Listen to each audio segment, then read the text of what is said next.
Episode की शुरुआत होती है और हम देखते हैं कि रूही की क्लास में टीचर उसे कह रहे होते हैं कि उन्होंने बहुत ही अच्छा काम किया है और क्लास को फर्स्ट प्राइज़ दिलाया है।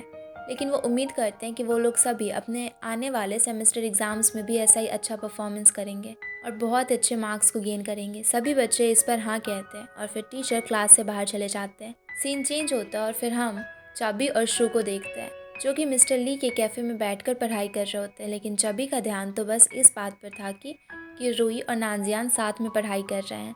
चबी कहता है कि वो दोनों ज़रूरी डेट कर रहे हैं और उन्हें चलकर देखना चाहिए, लेकिन शू इसके लिए नहीं मानती और फिर वो उसे रोकने की भी कोशिश करती है। इसी बीच चबी के क्लोज आने पर वो ब्लश करने लग जाती है और उसका चेहरा रेड हो जाता है, जो देखकर चबी उसे चेक करते हुए फिर से कहने लग जाता है कि उसे क्या हुआ।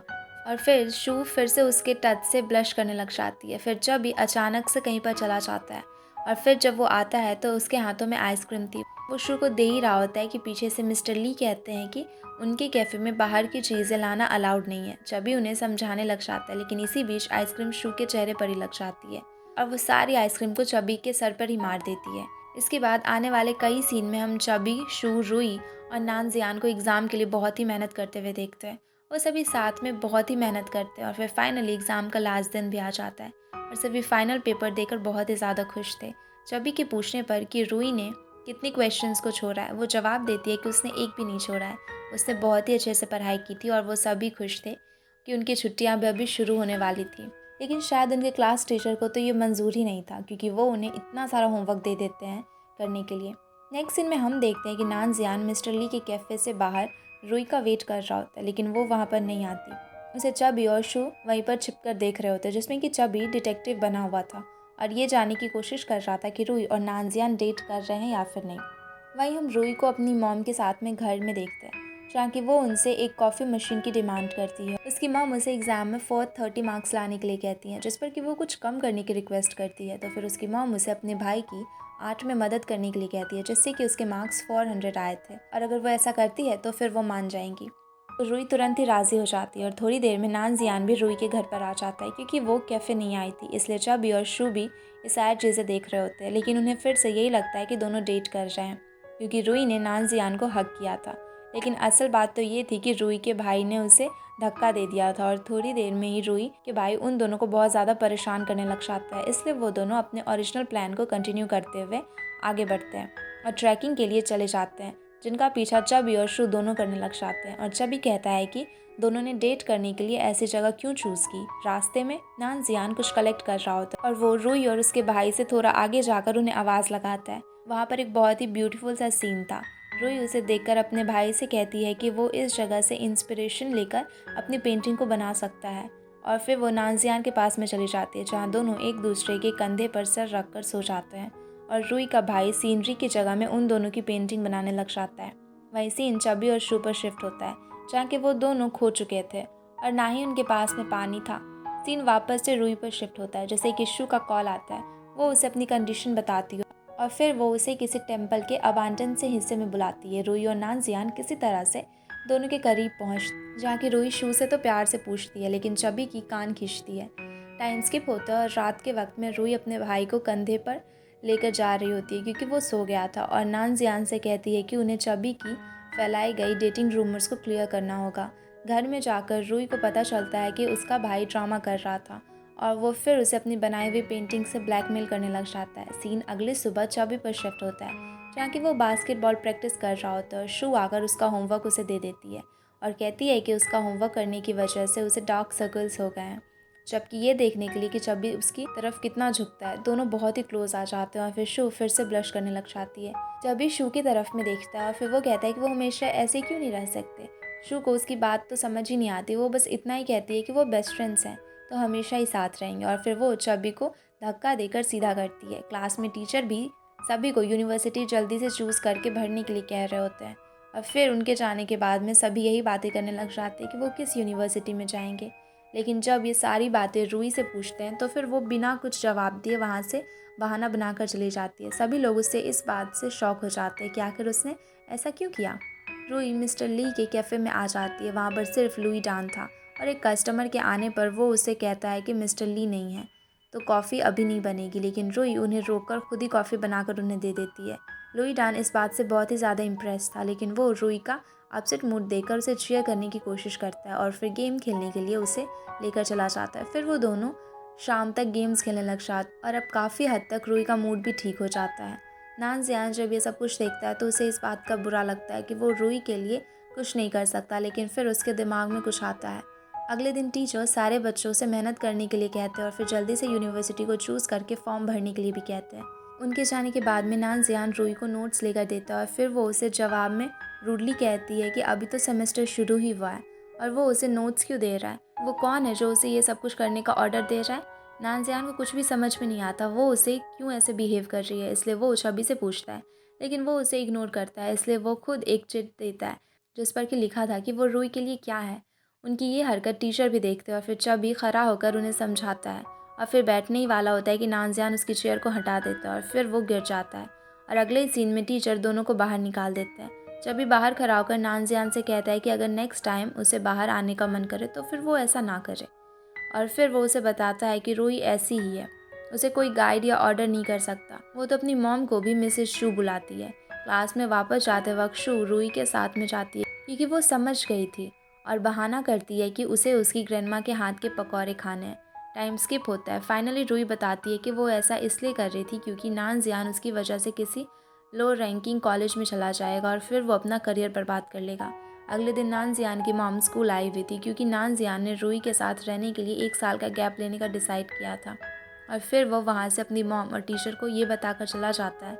इसके बाद में वो रूही के पास में जाता है जो कि गर्म पानी भर रही होती है, लेकिन नान जियान के अचानक से बुलाने की वजह से वो पानी उस पर ही गिर जाता है और उसके हाथों में फूंक मारने लग जाता है। तभी वहाँ पर नान जियान की मॉम आकर उसे ही ब्लेम करने लग जाती है, जो रूही की मॉम भी सुन लेती है और फिर वो रूही की साइड लेते हुए उनसे कहती है कि उसकी कोई भी गलती नहीं है। टाइम स्किप होता है और रूही की मॉम टीचर से बात करने लग जाती है।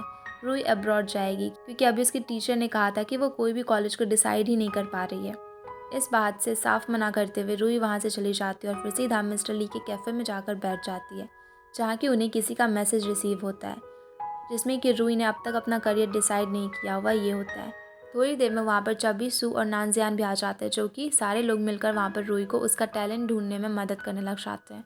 और फाइनली वो डिसाइड करते हैं कि वो ब्रॉडकास्टिंग में जाएगी क्योंकि वो बहुत ही अच्छा बोलती है और सभी उसे काफ़ी ज़्यादा खुश भी हो जाते हैं। मिस्टर ली भी ये मैसेज कर उसी नंबर पर बता देते जिससे कि उन्हें रूही के बारे में पता चलता था। बाहर जाने पर सभी हंसी मजाक करते हुए अपने अपने घर निकल जाते हैं और हम देखते हैं कि नान जियान की मॉम उसे देख रही होती है और सोच रही होती है कि उन्होंने पहली बार अपने बेटे को ऐसे हंसते हुए देखा है। और फिर वो एक फ्लैशबैक याद करती है जहाँ कि हम देखते हैं कि नान जियान को छोड़कर उसकी मॉम कहीं पर जा रही होती है। हम देखते हैं कि रूही घर के बाहर में खड़ी होती है, तभी उसका भाई वहाँ पर आता है। वो उसे कहता है कि उसने और उसके डैड ने उसकी मॉम से बात कर ली है, अभी तो उसकी मॉम का मूड ठीक है। जब तक वो स्कूल के बारे में कोई बात नहीं करती तब तक सब कुछ ठीक रहेगा और वो नान जियान के बारे में भी बात कर सकती है। लेकिन इसका उल्टा वो अंदर जाकर अपनी मॉम से कहती है, मॉम मैं एब्रॉड नहीं जाना चाहती और ब्रॉडकास्टिंग में अपना करियर बनाना चाहती हूँ। साथ ही वो ये भी ऐड करती है कि वो म्यूनजी यूनिवर्सिटी में एडमिशन लेगी और आने वाले 1 साल के लिए वो बहुत ही ज़्यादा मेहनत करेगी। उसकी मॉम भी उसकी बातें सुनकर मान जाती है। वहीं उसके डैड और उसका भाई दोनों छिपकर उन्हें देख रहे होते हैं। सीन चेंज होता है और हम देखते हैं कि नानजियान और रूही साथ में चीज़ें खरीदने के लिए आए थे, लेकिन रूही जो भी नानजियान को दिखाती है वो उसे क्यूट कहता है और लास्ट में कहता है कि वो जो भी करे या ख़रीदे वो हमेशा क्यूट ही उसे लगेगी। इसके बाद में उसके लिए एक पिंक कलर की डायरी भी खरीदता है और कहता है कि ये अच्छी है, इसमें वो अपने नोट्स को लिख सकती है। और फिर वो उसे कहता है कि वो उसके जैसे ही एक खरीदेगा। फिर रूही उसे कहती है कि लोग क्या सोचेंगे, ये सब कुछ अजीब नहीं है। जिसके जवाब में नानजियान कहता है कि नहीं, ऐसा कुछ भी नहीं होगा। टाइम स्किप होता है और अगले दिन रूही छिपते छिपाते क्लास में आती है और फिर शू से पूछती है कि क्या अटेंडेंस हो गई है, और शू हाँ कर देती है। वो कहती है कि आज तो वो बहुत ही लेट है और टीचर ने कहा है कि उससे अपनी गलती के लिए 1000 बार वहाँ पर लिखनी होगी। रूही बुरा सा मुंह बनाकर कहती है कि वो ड्रीम कर रही होती है और वो कुछ अच्छा खा रही थी, लेकिन यहाँ से ना जाने उसे क्या क्या पनिशमेंट मिल जाएगा। तभी जब भी वहाँ पर आता है और वो कहता है कि उनका जो एनुअल फंक्शन होता था वो नहीं हो रहा है इस बार, क्योंकि इसके लिए आवाज़ उठानी चाहिए। और फिर वो क्लास में टेबल पर पैर रखकर खड़ा हो जाता है और कहता है कि उन्हें उनका हक चाहिए। और टीचर क्लास में आ जाते हैं जिससे कि वो उसे क्लास से बाहर भगा देते हैं। लेकिन जब भी बाहर से भी ये सब कुछ देख रहा होता है और पता नहीं उसे क्या हो जाता है कि वो क्लास में आकर टीचर का लिखा इरेजर से मिटा देता है। इसके बाद में अगले सीन में हम देखते हैं कि बच्चे पढ़ाई में बहुत ही ज़्यादा मेहनत कर रहे थे, यहाँ तक कि वो सभी रात को भी रुक नहीं रहे थे। इसी बीच एक शाम क्लास में उन्हें किसी बच्चे की प्रपोज़ करने की आवाज़ आती है और सभी ये देखने के लिए बाहर भाग जाते हैं। किसी तरह से टीचर उन्हें अंदर लेकर आती है और यहीं पर ये इंसिडेंट फिर से अगली सुबह होता है। टीचर क्लास में पहुंचती है और कहती है कि अगर किसी को पता है कि ये कौन है तो वो उन्हें बता दे। वहीं पर चबी भी अपना अलग ही प्लान बना रखा था। वो क्लास में टीचर के जाने के बाद में अनाउंस करता है कि वो सभी अपना एनुअल फंक्शन सेलिब्रेशन ज़रूर करेंगे, चाहे कोई माने या ना माने। तभी टीचर क्लास में आ जाते हैं और फिर वो क्लास से उसे बाहर निकाल देते हैं, लेकिन चबी तो चबी है, वो क्लास में आकर फिर से टीचर का लिखा हुआ सारा इरेज कर देता है। टाइम स्किप होता है और चबी नान जियान से कहता है कि वो कल उसके साथ में चले, क्योंकि उसे उसकी हेल्प चाहिए और सारे बच्चों को भी उसे और रूही से अलग ही ले जाएगा, जिससे कि वो उसके साथ में टाइम स्पेंड कर सके। और फिर वो दूसरी तरफ घूम रहा होता है, जहाँ की नान जियान खुद से कहता है कि आखिर चबी के कहने का मतलब क्या था। सैटरडे नाइट आ जाती है और चबी अपने बैग में लाए हुए सारे क्रैकर्स को दिखाता है और नान जियान भी कहता है कि वो उसके साथ देने के लिए तैयार है। फाइनली रात हो जाती है और सारे बच्चे गार्ड से बचकर टेरेस पर जाते हैं, लेकिन नान जियान वहाँ पर रूही का हाथ पकड़कर उसे दूसरी साइड लेकर चला जाता है और चबी सभी बच्चों को डिस्ट्रैक्ट करने के लिए क्रैकर्स निकाल देता है, जिससे कि सारे बच्चे उसे पागल कहने लग जाते हैं, क्योंकि ऐसे में तो सारे लोगों को पता ही चल जाएगा कि वो लोग वहाँ पर है। लेकिन चबी नहीं मानता और उन्हें लाइट कर देता है। वहीं दूसरी तरफ नान जियान ने रूही के लिए एक क्यूट सा सरप्राइज़ प्लान किया था, जो देखकर रूही बहुत ही ज़्यादा खुश हो जाती है और स्माइल करने लग जाती है। वहीं चबी के क्रैकर्स जलने की आवाज़ से गार्ड को समझ में आ गया था कि कोई है और वो उन्हें ढूंढने लग जाता है। शू इस बात से बहुत ही ज़्यादा डर जाती है और फिर चबी उसे शांत कराता है, लेकिन फिर वो उसे बचाने के लिए खुद गार्ड के सामने में जाकर उसे डिस्ट्रैक्ट करता है। वहीं रूही इमोशनल होकर नान जियान से कहती है कि अगर वो फिर से एक दूसरे से अलग हो जाएंगे तो वो कैसे रहेगी, लेकिन नान जियान उसे अश्योर करता है कि ऐसा कुछ भी नहीं होगा। नेक्स्ट सीन अगली सुबह का होता है, जहाँ की चबी को उसके क्लास टीचर डांट रहे होते हैं कि वो ये सब कुछ क्या कर रहा है। वो उन्हें मना करने के बावजूद भी ये सारी चीज़ें कर रहा था और उसे इसके लिए बहुत ही ज़्यादा पनिशमेंट भी मिलेगी। वो स्पोर्ट्स में अच्छा है तो उसे एडमिशन आसानी से मिल जाएगा उसके लिए, और उसके प्रिंसिपल की साइन की ज़रूरत होगी। वो ऐसी हरकतें अगर करते रहेगा तो साइन तो नहीं मिलने वाला है। चबी बेचारा सा मुंह बनाकर वहाँ से चला जाता है। उसे लगा था कि पनिशमेंट छोटी होगी, लेकिन क्लास टीचर उसे 1000 टाइम्स अपॉलजी लेटर लिखने के लिए कह देते हैं। जब उनसे रिक्वेस्ट करता है कि वो तो अभी बच्चा है, वो सब कुछ ये सारी चीज़ें कैसे करेगा, जिस पर कि मिस्टर ली कुछ सोचने के बाद में कहते हैं कि उसे पढ़ाई भी तो नहीं करनी, इसलिए वो 20,000 टाइम्स लिखे। ये सुनकर चबी कहता है कि 10,000 ही ठीक था। जब वो बाहर जा रहा होता है तो उसकी आर्ट टीचर अंदर आती हैं और उनकी बातें सुनकर चबी को पता चल जाता है कि इस बार न्यू ईयर पार्टी के परफॉर्मेंस में पार्टिसिपेट नहीं करेंगे, क्योंकि उनके आर्ट एग्ज़ाम्स भी आ रहे हैं और उनकी क्लास के एडमिशन एग्ज़ाम्स भी आ रहे थे। जब ये सब कुछ आकर क्लास में सारे लोगों को बता देता है, जिससे कि सभी लोग शॉक हो जाते हैं, लेकिन कुछ खुश भी थे उनके आर्ट्स एग्ज़ाम के लिए।